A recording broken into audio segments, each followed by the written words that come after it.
Well, I think it's a remarkable transformation of a very historic building, but yet keeping a lot of the dignity that one associates with a courthouse.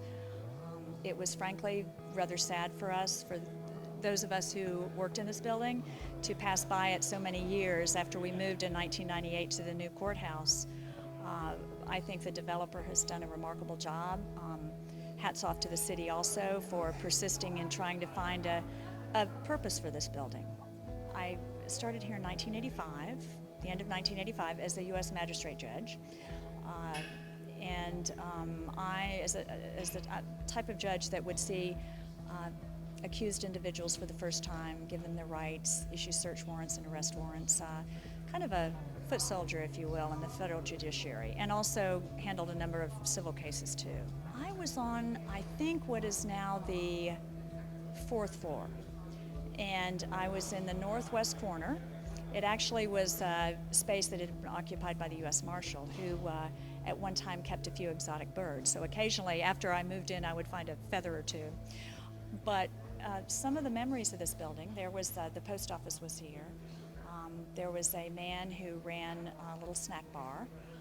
Soon that space had to be gobbled up. But there were some very well-known trials that are now recorded for posterity in the new courthouse. So when you walk in the new courthouse, there are 6 displays. About 4 of them are about some of the significant cases that have been filed in the Middle District of Florida over the decades that it's been in existence, since the 1950s. I myself had an experience where an accused drug trafficker was brought extradited from South America, and I drove to work one morning and there were marshals with machine guns on top of the building. So that would have been in the late 80s, early 90s, so obviously that made a bit of impression on me, and later that day I saw the accused individual in court for the first time. It doesn't happen that often, yeah, fortunately. Again, it's just remarkable that the dignity of the building has been preserved in a way that's really fun. I can't wait to come to lunch here, and bravo all the way around. It's a win-win situation. I'm a circuit judge of the 13th Judicial Circuit. I've been a judge in that circuit for 20 years, currently assigned to the Felony Division, and I practiced in this courthouse as a lawyer from 1988 to 1994 after I left active duty in the Air Force. I'm just very happy to be here, and Judge Covington was here, who's on the federal bench, and Judge Figueroa and the other judges, and we all practiced here before we became judges. And I remember the abject fear just walking through the doors of this hallowed institution and leaving my cell phone. Oh, God forbid, don't bring your cell phone to the federal courthouse. And the marshals and the huge courtrooms with the very high desks, now of which have been cut down to use as obviously for registration purposes. But very fond memories of just the superb judging in this courthouse, superb lawyers. It's a great sense of pride for this community and certainly for the judiciary to be here today. Well, the cases that I was involved with all surrounded money. I remember a case involving Judge Kovacevic, and there must have been 40 lawyers involved in this major litigation, and we're all there, and Judge Kovacevic is directing the lawyers over here and the defense lawyers over here, and we're all moving around and shuffling papers, and she had complete control of that courtroom at all times, and has from the day she became a judge. I'm just very, very proud that the mayor, the city council, and the citizens of this great city have seen fit to devote the resources to preserve this part of our history. And it is a part of our history. You know, trials going back years and years, well before my time.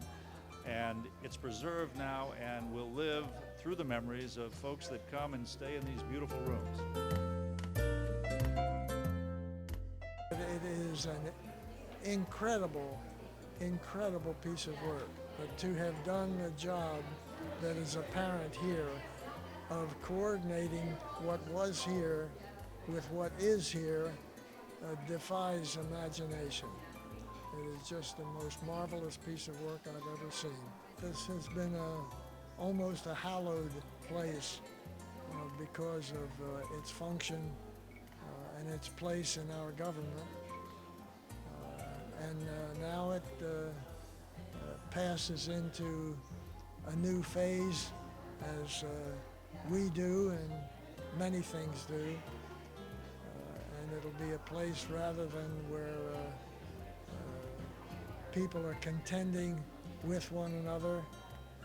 The likelihood is that there'll be greater friendships fashioned here and people enjoying their visit to this place.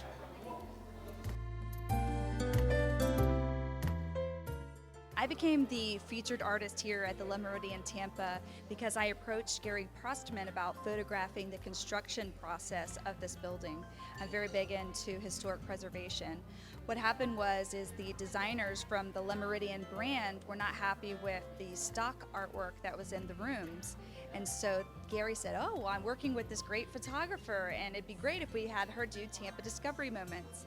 And so it started out with the rooms, and then it was, we need art for the arrival. We'd really like you to do the arrival artwork, which is it's a collage of the photographs of the front of the building here, and it's when you walk in, it's in the lobby. Then it was, oh, we need art for the meeting rooms, and then we need art for the lobby here as well. So I would say about 90% of the artwork here is mine. They are so art focused here at the Méridien. It's such a pleasure to work with them. And we did a training of all the art pieces and the significance to Tampa with each piece, to everyone from the housekeepers to the managers to the front desk staff. It's excellent.